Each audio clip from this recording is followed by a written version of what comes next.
Thank you so much for coming around, Dr. Egbesola. Thank you for having me. Now, the 35.3% plunge in Nigeria's manufacturing investment in 2024 signals a critical economic challenge. You would agree with me. And I know that we've talked about this particular sector over and over and over again. But then let's start from the point of how bad is the sector right now? Well, the sector is really struggling. Quite a number of manufacturers have gone under. So many are ailing. They are not healthy at all. And it's a big cause for concern. Some of us are even thinking that it's time government begin to look at that sector and declare a state of emergency in that sector. That's the real sector. That's the sector for the growth of the economy. And all hands must be on deck to ensure that all is well with the manufacturing sector. At the moment, it's a very gory story. It's so bad, and we need government intervention so that more manufacturing companies will not go down. Even those who are from other countries are leaving Nigeria to other shores. It is an indication that all is not well with the manufacturing sector. But the sector recorded a 19.4% investment increase in the second half of 2024 compared to the first half. So what changed? Well, most times we are very optimistic. We are optimistic that things will get better, particularly when we begin to see some indices like stability in interest rate for a period of time, indices like stability in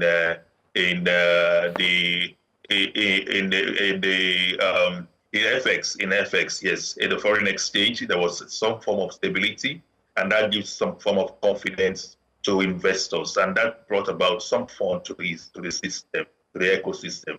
But I must say that even without all of that, the macroeconomics has not really changed the way it should be, where the interest rate, although it is stabilized, but it is not business friendly. It is not business friendly. Interest rate at the moment is about 30 to 38%. It's very difficult for manufacturers to even access it, and for us to access it, it's also very difficult to sustain the repayment of that kind of loan. You also discover that the consumer purchasing power is dropping by the day. Many consumers are making use of alternatives instead of going for manufactured products.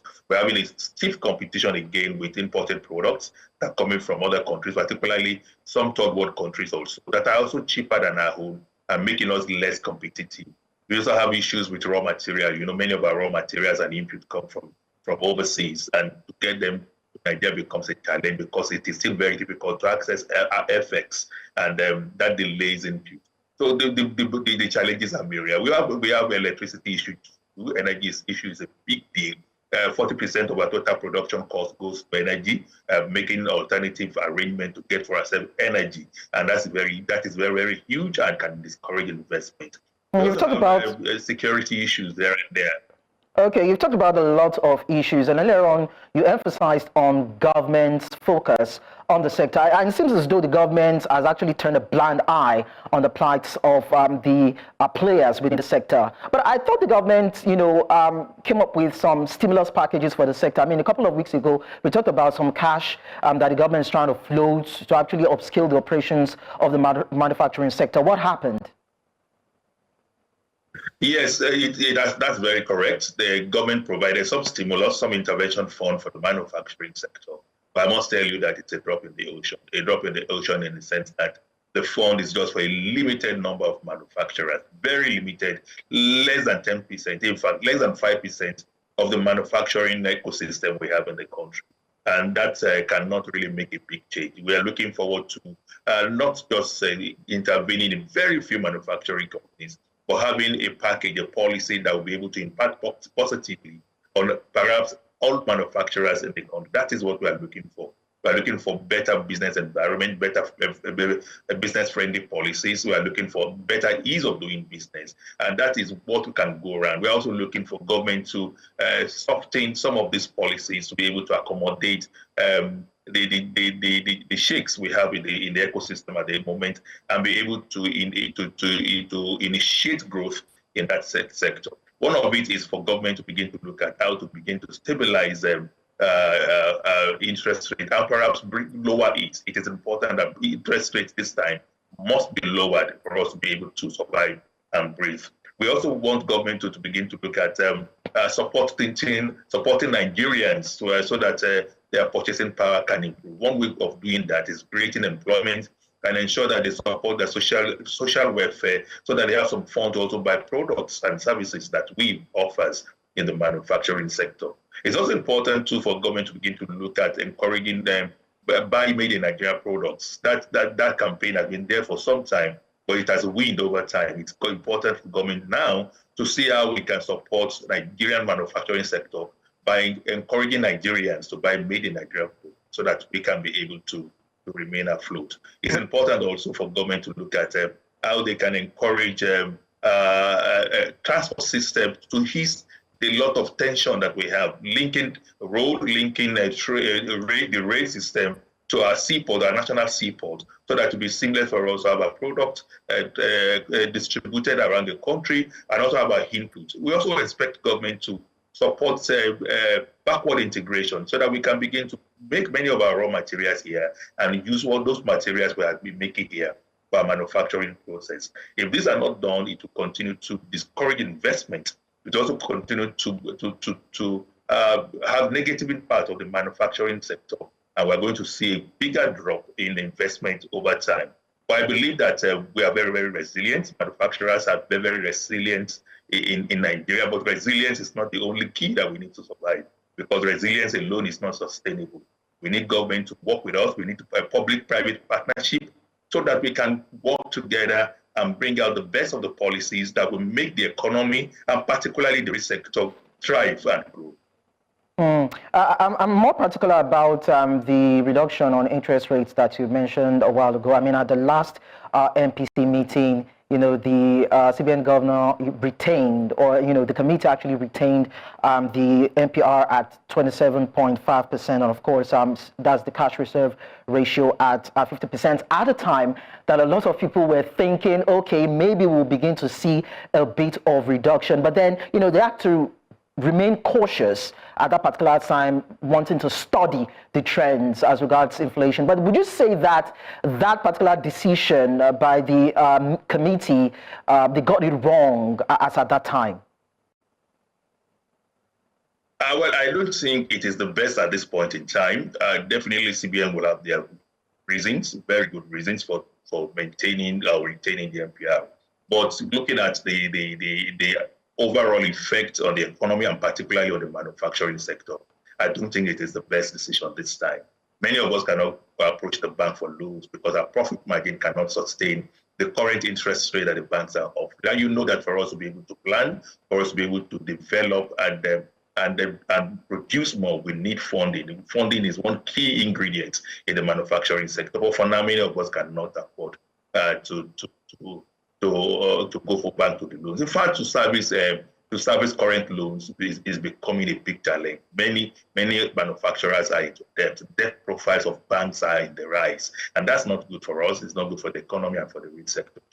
We believe that the MPR must come down. CBN must, in their wisdom, see it now to lower interest rates, and particularly for the manufacturing sector. It's not out of place if CBN can make out a policy whereby there is a certain special fund arranged for manufacturers to be able to access at lower interest rates. It's been done all over the world. It will not be too strange if you also want to adopt the same model in Nigeria to have a special interest rate for the manufacturing sector.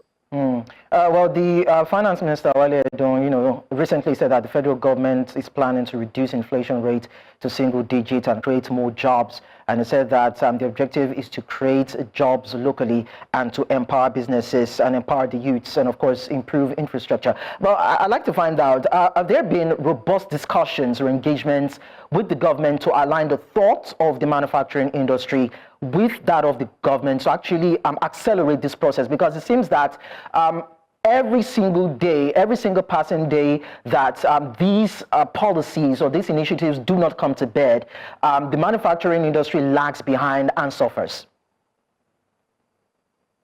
Yes, it's true that if the plans of government come to life, it will really help the manufacturing sector, and it will really also put money in the pocket of the consumers that will help them to be able to buy more. But for us, this looks more of a long-term plan.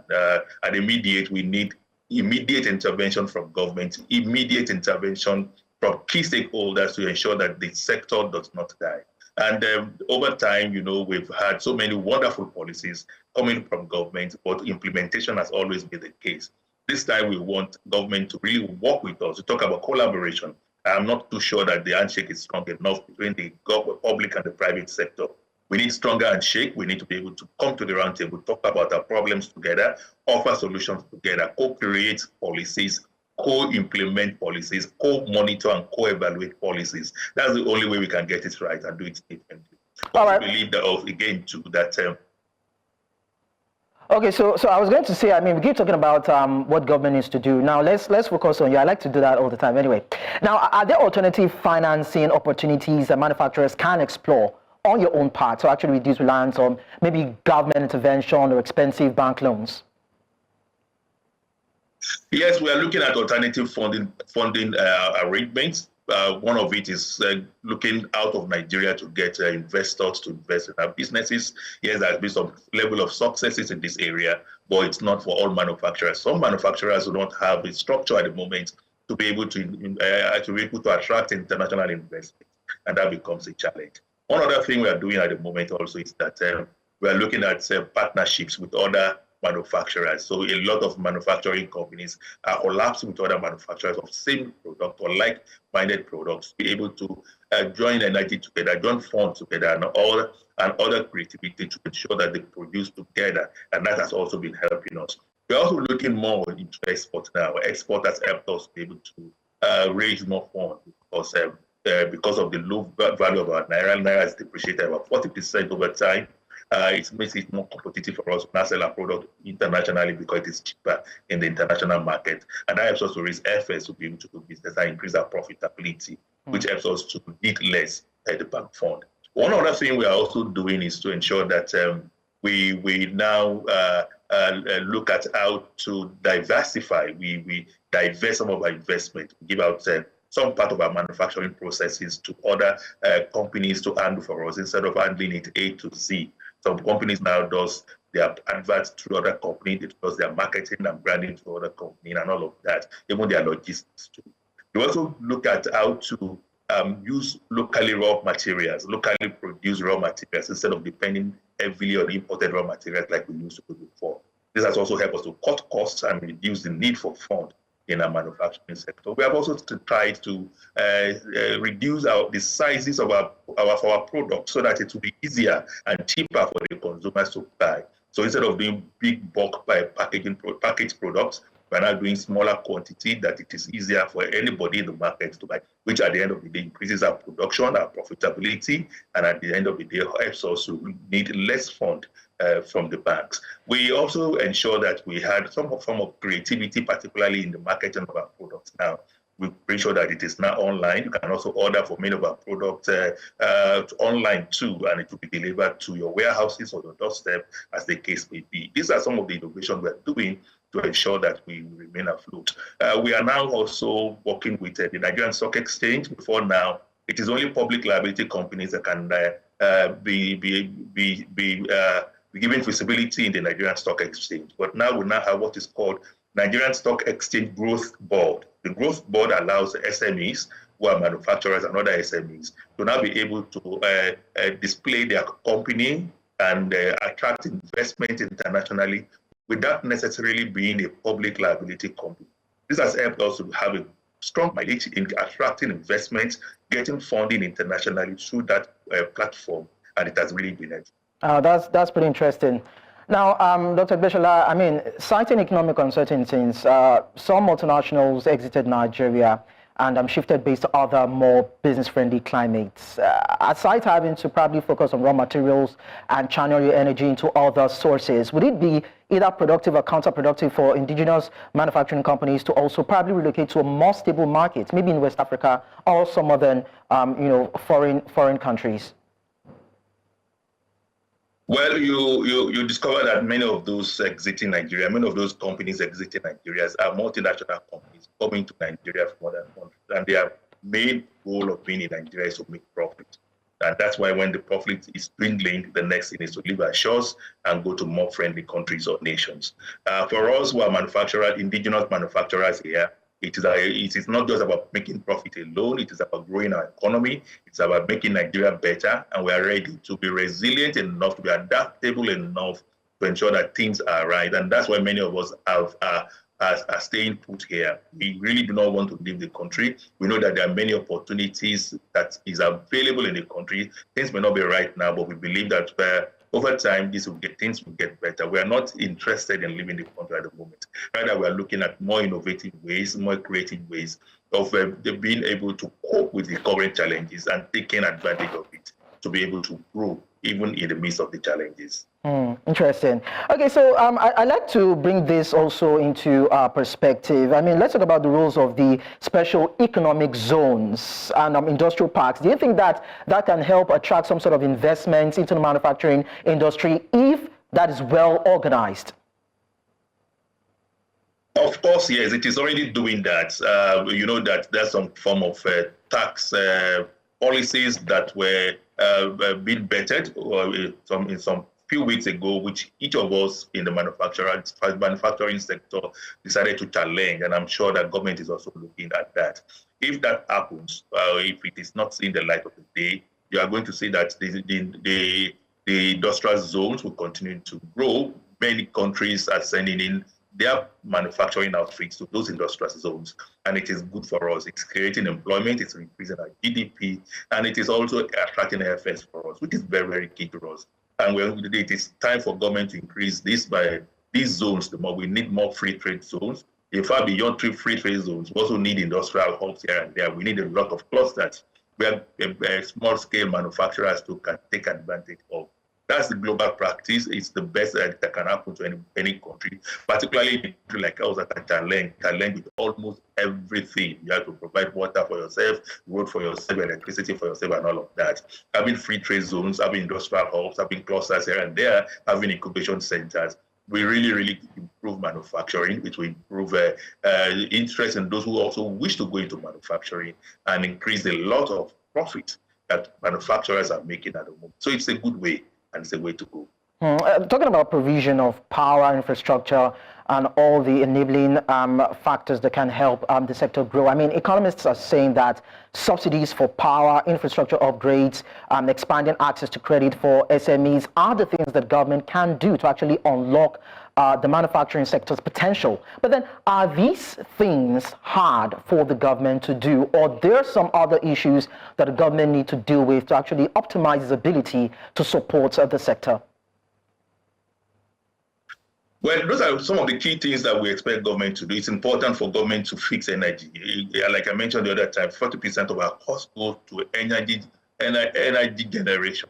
We need government to be able to work on this. Last year alone, we have 12 national grid collapse. That's not very good for business. Even after that, we have increase in tariff, about 200% increase in bad A tariff. It's not too good for business. We expect government to work hard in ensuring that energy is available and affordable, because that's the only way manufacturing sector can grow.